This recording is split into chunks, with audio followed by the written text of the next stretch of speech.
વડોદરામાં યુમા નવરત્ન એવોર્ડ સમારોહ 2023-24નું આયોજન કરવામાં આવ્યું હતું. યુમા નવરત્ન એવોર્ડ સમારોહનું છેલ્લા 6 વર્ષથી આયોજન કરાય છે.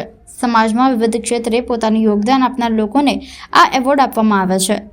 એવોર્ડ સમારોહ આયોજિત કરવાનો હેતુ જે લોકોએ સમાજમાં સારું એવું કાર્ય કર્યું છે તેઓને જોઈને અન્યો પણ પ્રેરણા મેળવે તેવો છે, જેથી અન્ય લોકો પણ સમાજમાં સારા કાર્ય કરી સમાજના વિકાસમાં સહભાગી બને.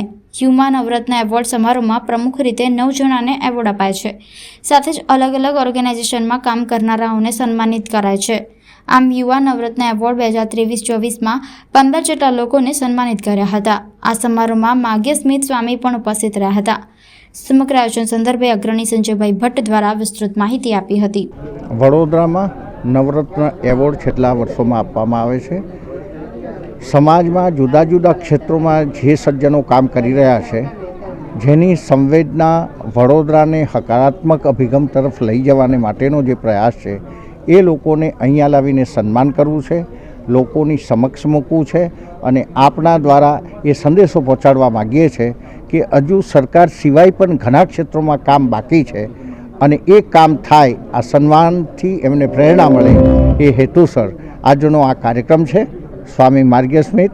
આ એવોર્ડનું નામ છે યુમા નવરત્ન એવોર્ડ.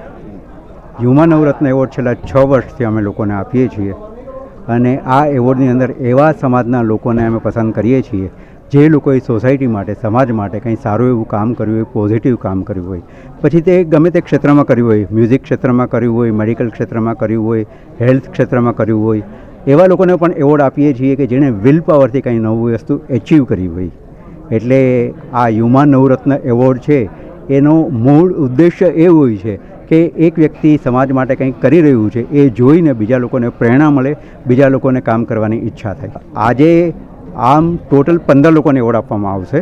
આમ યુમા નવરત્ન એવોર્ડ એટલે 9 રત્નોને એવોર્ડ આપવામાં આવશે. એ સિવાય પણ અમુક જે ઓર્ગેનાઇઝેશન છે જેમણે અલગ અલગ જાતની પોતાના ઓર્ગેનાઇઝેશનની અંદર સ્પેશિયલ કામ કરેલું છે એ લોકોને આપવામાં આવશે. એટલે ટોટલ 15 એવોર્ડ આપવામાં આવશે.